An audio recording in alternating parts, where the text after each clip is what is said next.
अगर बाहरी लोग कुछ करना चाहें तो उन्हें एक सेना के रूप में आना पड़े। वे ये सब चीज़ें न कर पाएं। ऐसा तभी हो सकता है जब एक स्थायी इंफ्रास्ट्रक्चर हो, एक स्तर का समर्थन है, सोशल मीडिया में समर्थन है। इसे खंड करना होगा। देखिए, देश कोई, मैं ये बात किसी जोश में नहीं बोल रहा हूँ, मैं बस एक समाधान की बात कर रहा हूँ। देश कोई ऊपर से नहीं उतरा है, ये एक विचार है जिससे हम सभी सहमत हैं कि ये हमारा देश है। अगर हम उसका ध्यान नहीं रखेंगे, अगर हम उसके लिए समर्पित नहीं होंगे, तो ये एक शानदार विचार नहीं बनेगा, ये एक भयानक विचार बन जाएगा।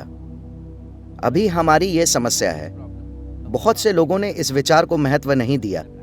वे असमंजस में हैं।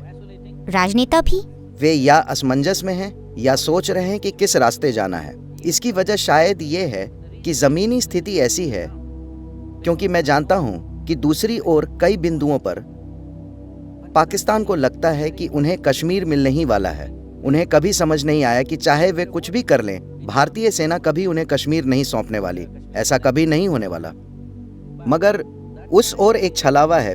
पिछले 70 सालों में कई बार, कम से कम 4 से 5 बार, उन्हें वाकई विश्वास था कि वे बहुत करीब हैं, बस मिलने ही वाला है, क्योंकि स्थानीय रूप से बातें होने लगती हैं, बस करीब है और 2 महीने में कश्मीर हमारे पास होगा। वहाँ इस तरह की बातें होती हैं, तो उस भ्रम को हमें तोड़ना है। और हम ऐसा कैसे करें? अगर आप लोकल इंफ्रास्ट्रक्चर को पूरी तरह तोड़ दें। ऐसे लोग हैं जो साफ साफ दीवार के दूसरी ओर हैं, उनसे एक तरह से निपटना चाहिए। ढेर सारे लोग ऐसे हैं जो दीवार पर बैठे और नहीं जानते कि किधर के हैं, हमें उनसे सहानुभूति से निपटना चाहिए। और जो लोग इस ओर हैं, उनकी सुरक्षा का ध्यान रखना चाहिए ताकि उन्हें कोई नुकसान न पहुंचे।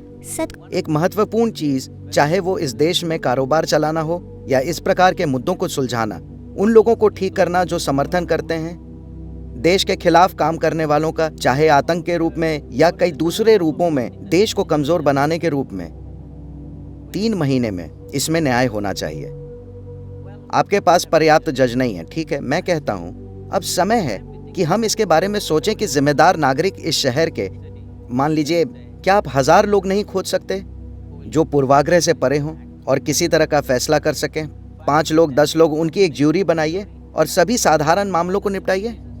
सतगुरु जी, आप क्या कह रहे हैं? इस देश में जहाँ लोग जैसे उमर खालिद, वो सारे लोग जैसे कन्हैया कुमार, ये आज आइकन हैं क्योंकि उन्होंने नारे लगाए।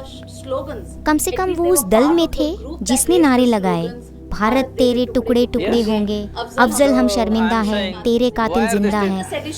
और जब उन पर देशद्रोह का कानून लगाया जाता है तो राजनीतिक दल, हाँ, मैं यही कह रहा हूँ, कानूनन उन्हें आज़ाद नहीं घूमना चाहिए, ठीक है? वे न सिर्फ आज़ाद घूम रहे हैं बल्कि वे सुर्खियां बटोर रहे हैं। प्लीज इसे खत्म कीजिए, अब समय आ गया है। अभी देश इसके लिए तैयार है, देश की भावनाएं तैयार हैं। अब उन सभी से निपटने का समय है, सभी से, क्योंकि ये बदला लेने के लिए नहीं है, ये पक्का करना है कि संभावना, हम जिस संभावना की देहरी पर बैठे हैं कि हम गरीबी हटा सकते हैं और इस देश के लोगों के लिए खुशहाली ला सकते हैं, जिन लोगों ने पिछले 10-15 पीढ़ियों से बुरा समय देखा है, गरीबी में जीवन बिताया है, अभी एक संभावना है। हम नहीं चाहते कि कोई मूर्ख इसे बर्बाद कर दे, इसलिए हमें समाधान के लिए काम करना चाहिए। यही समय है। जब मैंने कहा इंफ्रास्ट्रक्चर को तोड़ो, तो मेरा मतलब यही था, उन सभी को, चाहे वो कोई भी हो। कई साल पहले जनरल मुशर्रफ ने कहा था, अगली बार जब युद्ध होगा तो वो तुम्हारी सीमाओं के अंदर होगा, सीमा पर नहीं। उन्होंने ये कहा था। खैर, उन्होंने एक समझ और कुछ जानकारी के साथ ऐसा कहा था। अब जब लोग खुलेआम कह रहे हैं हम देश को तोड़ना चाहते हैं, तो हमें यह तय करना चाहिए, हम सभी को, क्या हमें देश को तोड़ना चाहिए? हम एक बार उसे तोड़ चुके हैं, फिर कभी नहीं तोड़ेंगे, क्योंकि जब हमने उसके टुकड़े किए तो 10 लाख से अधिक लोग मारे गए और करीब 15 लाख लोग बेघर हो गए। बहुत से लोग 70 सालों बाद भी अब तक नहीं बच पाए और हम उस दर्द को जानते हैं। देखिए, अखबार में मरे हुए लोग आते हैं। अगर इतने लोग मर गए तो आप बताएंगे कि इतने लोग मर गए। क्या आपके पास ये बताने का तरीका है कि कितने लोग कष्ट झेल रहे हैं? Do you have a way of reporting people's suffering? जिन लाखों लोगों को लूटा गया, बलात्कार किया गया और जो अपने बीवी, बच्चे और पति खो बैठे, वे कितनी बुरी हालत में आ गए, इस ओर भी और उस ओर भी, दोनों ओर। क्या आप वैसे एक और हालात पैदा करना चाहते हैं? मैं भौगोलिक अखंडता की बात नहीं कर रहा, मैं इंसानी पीड़ा की बात कर रहा हूँ। हमने उस पीड़ा को देखा है। दुर्भाग्य से ये अच्छी तरह दर्ज नहीं है, किसी ने उसके बारे में लिखा नहीं है, किसी ने उस पर फिल्में नहीं बनाई, किसी ने इस पीढ़ी के लिए उसे जीवंत नहीं किया कि हमारे साथ ऐसा हुआ, हमें फिर कभी ये गलती नहीं करनी चाहिए।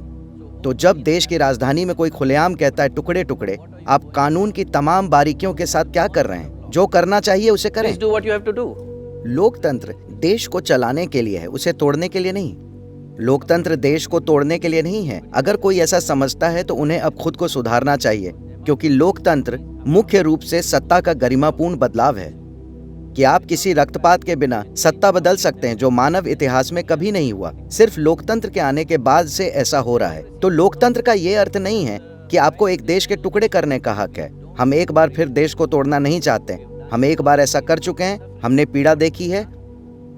हम नहीं चाहते कि ऐसी घटना फिर कभी भी घटित हो हमारे देश में। तो अगर किसी को लगता है कि वे ऐसा करना चाहते हैं तो हमें उससे निपटना होगा। इसमें इंतजार किस बात का है? उनका एजेंडा देश की खुशहाली भी नहीं है।